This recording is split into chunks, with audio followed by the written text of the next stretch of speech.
लोग ये चाहते हैं कि हम जिस आदमी को कैंडिडेट बनाएं वो हमारे बीच में रहे और हमारी समस्या सुने और हमारे साथ चलकर हमारा काम करे। राम मंदिर से क्या होता है? राम मंदिर से क्या गरीबों की भूख मिट जाएगी? राम मंदिर से क्या रोटी मिल जाएगी? लोग फ्री राशन दे रहे हैं। फ्री राशन से क्या होगा? फ्री राशन उससे जो रोजगारी है उसको कौन देगा? 3-3.5 लाख पद भी खाली पड़े हैं एससी के, उनकी कौन हटा दी। इतना बड़ा मुद्दा था देश के अंदर, धारा 370। क्या मिला उसको उठाने से? इस देश को क्या मिला उसको उठाने से? बेरोजगारी। हमें जिस मुद्दे पे बात करनी है, हमारे लोगों को स्वास्थ्य का, रोजगार का, शिक्षा का, मैं इनको सभी को कुछ नहीं दूंगा, मैं इन सभी को रोजगार दूंगा ताकि इनके आने वाले बच्चे भी आराम से खा सकें और इनका जीवन भी आराम से व्यतीत हो सके। नमस्कार, इस वक्त मैं मौजूद हूँ उत्तर पश्चिमी लोकसभा क्षेत्र। ये वही क्षेत्र है जहां से एक तरफ उदित राज और दूसरी तरफ बीजेपी के योगेंद्र चंदोलिया जी चुनावी मैदान में एक दूसरे को टक्कर देते नजर आ रहे हैं। लेकिन इसी बीच में एक शख्स ऐसे भी हैं जिनका अभी तक कोई जिक्र नहीं हो रहा था, लेकिन वो चुनावी मैदान में आ चुके हैं। और वो शख्स जो है किसी राजनीतिक पृष्ठभूमि से नहीं आते। मैं आपको एक चीज बता दूं, वो इस लोकसभा क्षेत्र के लोकल कार्यकर्ता है जो जमीनी स्तर पर काम करते हैं, और उनका नाम है नरेश कुमार।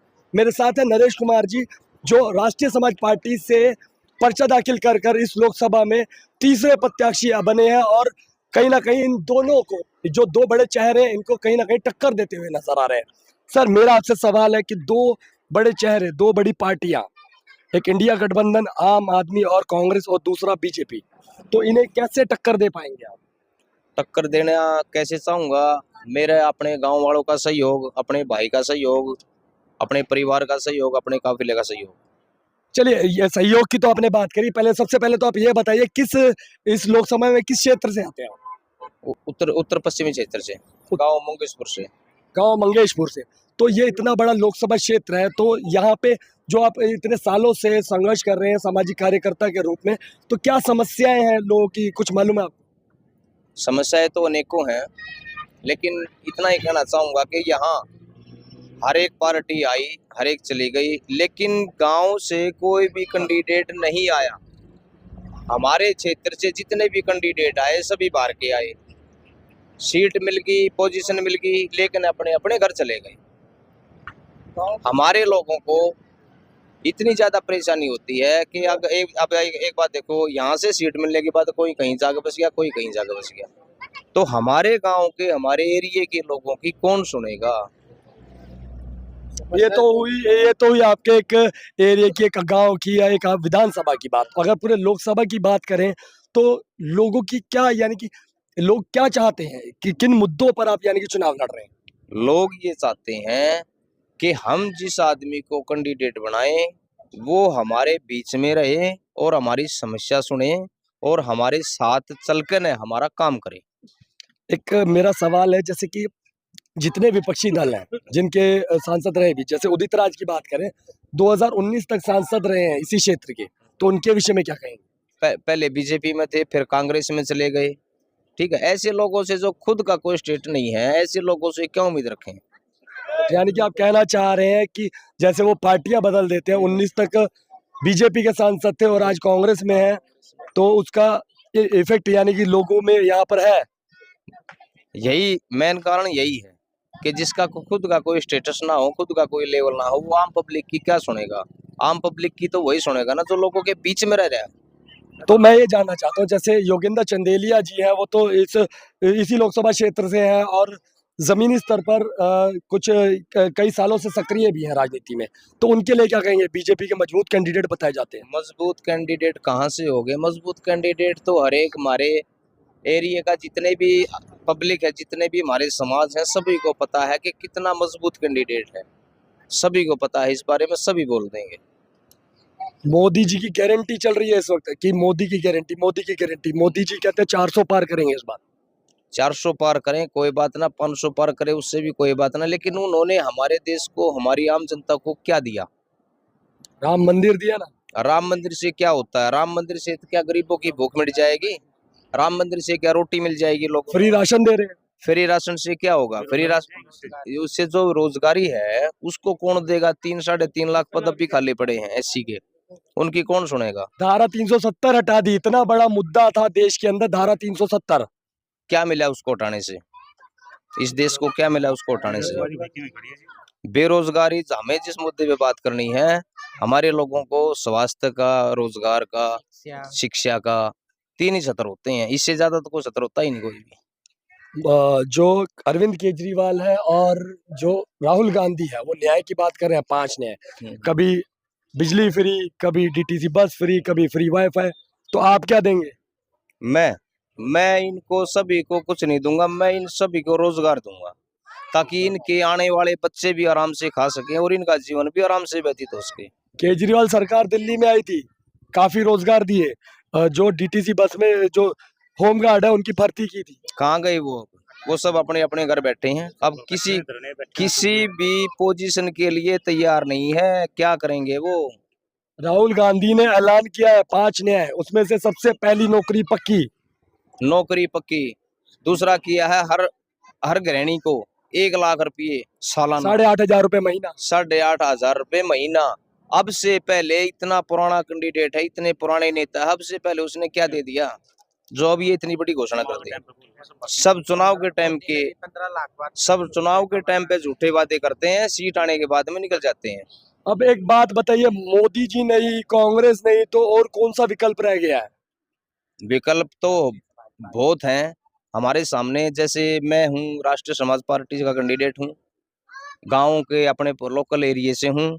तो किस बात पर भरोसा करें आप पर? भरोसा तो करना पड़ेगा क्योंकि मैं इनके बीच में रहता हूँ हर टाइम।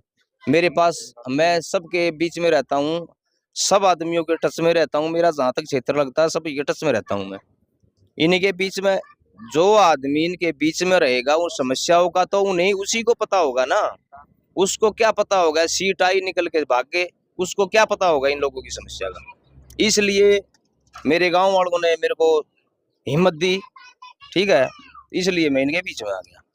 जो यहाँ से लोकसभा प्रत्याशी है उनकी कैंपेनिंग में बड़े बड़े चेहरे आ रहे हैं, तो आपकी कैंपेनिंग में कौन है? कोई बात ना, बड़े बड़े चेहरे आ रहे हैं, कोई बात ना। मेरे सामने ही मेरा नहीं पूरे लोकसभा का सपोर्ट है मेरे लिए। बाकी मेरा अपना मानना ये है कि समाज के लिए, वासियों के लिए जो आदमी इनके बीच में रहेगा वही जो ना इनकी सुनेगा और इनके बीच में रहेगा तो पब्लिक तो आजकल बड़ी समझदार है, इतनी पहले वाली पब्लिक तो है नहीं।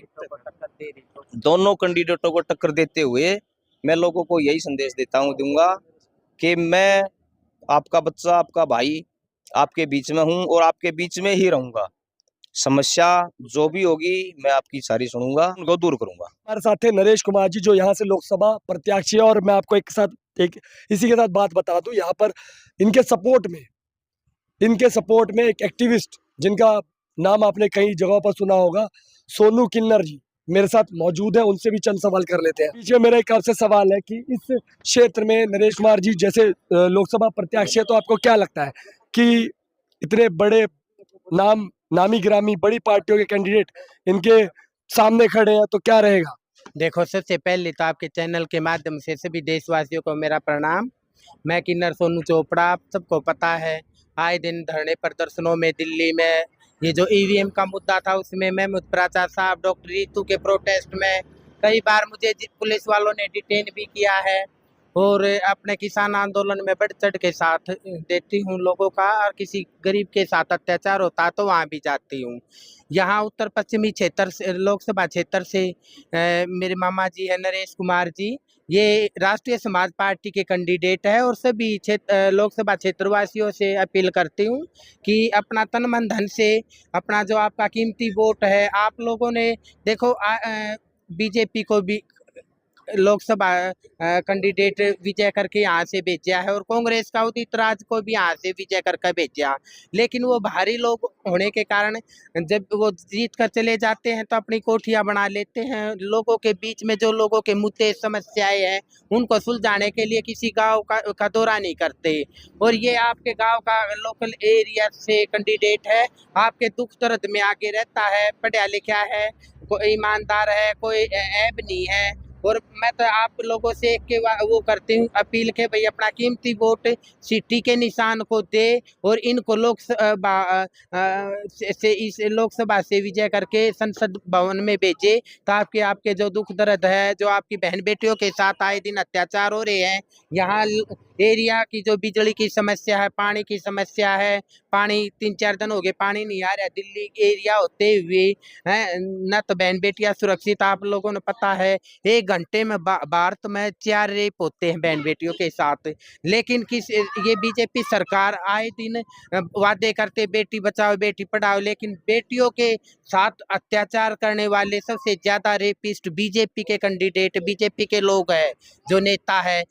फांसी का बिल फांसी क्यों नहीं तोड़ते उनको? अगर कोई गरीब लोग से कोई अत्याचार हो जाता है, उनके तो घरों पर बुलडोजर चला देते हैं बीजेपी सरकारियों की सरकार। लेकिन अभी कानपुर की घटना है, पीछे 2 सगी बहनों के साथ ईंट भट्टा पे उनके साथ रेप करके उनको पेड़ पर लटका दिया, उनकी हत्या कर दी, लेकिन उनके दरिंदे खुले घूमे हैं।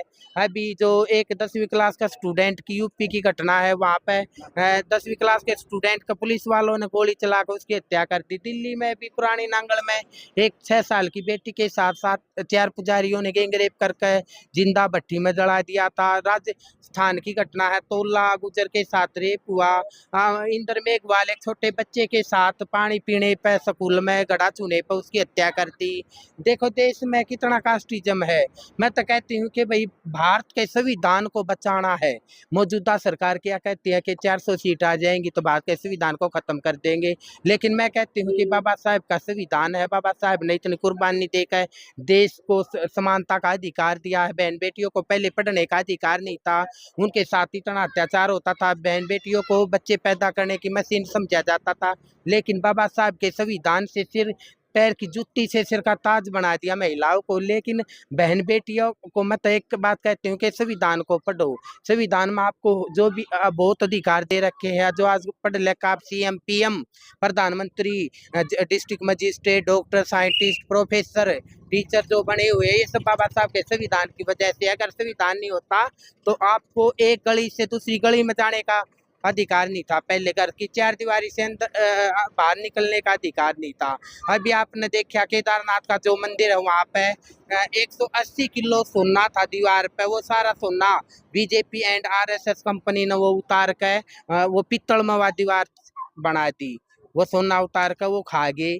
इलेक्ट्रोल बॉन्ड के माध्यम से खरबों रुपए नामी कंपनियों से बीजेपी के मोदी ने ले लिया, और वो गरीबों का पैसा, आप गरीब लोगों की जेबों से वो पैसा गया है। वो मतलब सुप्रीम कोर्ट उसमें दखल अंदाजी नहीं करता, तो वो घपला लोगों के सामने तो उजागर नहीं होता। 250 करोड़ तो बीफ कंपनियों से ले लिया, गौओं को कटवाने का काम किया है। अभी आपने देखे फेसबुक मीडिया पर आई है कि भाई वो करोड़ों गौओं को ट्रकों में लाद कर विदेशों में भेजने का काम किया अडानी के वहाँ से बंदरगाह से। इन रेल बेच दिया, एजुकेशन का ये व्यापारीकरण कर दिया, 18% GST लगा दिया हेल्थ पे। जो आदमी बचाव के लिए वो दवाई लेता है, मेडिकलों में जाता है, लेकिन दवाइयों पे भी न GST लगा दिया।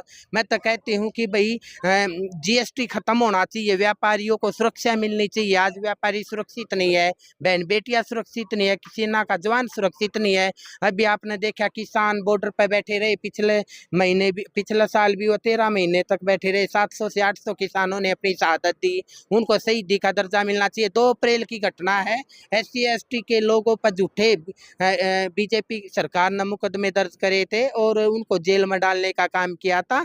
वह झूठे मुकदमे वापस लेने चाहिए, और जो सरकारी भूमि है वो ऐसी। अब जो नई सरकार आएगी वही तो ये सब काम कर पाएगी। यहाँ से उत्तर पश्चिमी लोकसभा क्षेत्र दिल्ली से नरेश कुमार जी को सांसद बनाकर संसद भवन भेजे, जो आपकी समस्या है उन पर ये काम करेंगे और बहन बेटियों को सुरक्षा देंगे। गलियों में कैमरे की सुविधा मिलेंगी, पानी की सुविधा, सीवर की व्यवस्था, और जो एजुकेशन फ्री होगी, एजुकेशन फ्री होगी और हेल्थ की सुविधाएं भी फ्री होंगी और लोगों को रोजगार मिलेगा। मोदी कहता है कि भाई पीएचडी, एमए, बीएड, पीएचडी वाले पकोड़ा एंड चाय की स्टॉल लगाए, लेकिन मैं तो कहती हूँ कि भाई तन्ना चाय बेची है, उस टाइम तू अनपढ़ था, लेकिन यहाँ के पढ़े लिखे कौन माँ बाप चाहता हमारा बच्चा पीएचडी, एमए, बीएड कर करके चाय चाय की दुकान खोल रहा है, पकोड़े तो अभी आपने देखा। यहाँ के जो लोकसभा क्षेत्र के सभी वासियों से मैं हाथ जोड़ कर विनती करती हूँ कि नरेश कुमार को आने वाली 25 तारीख को सिटी के निशान पे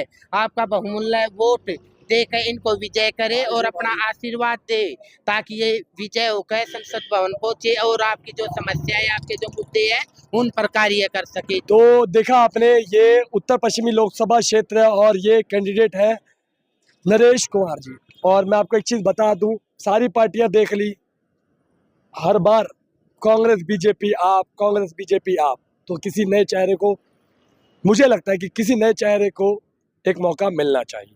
तो आपकी इस वीडियो के बारे में क्या प्रतिक्रिया है, कमेंट बॉक्स में ज़रूर बताएं।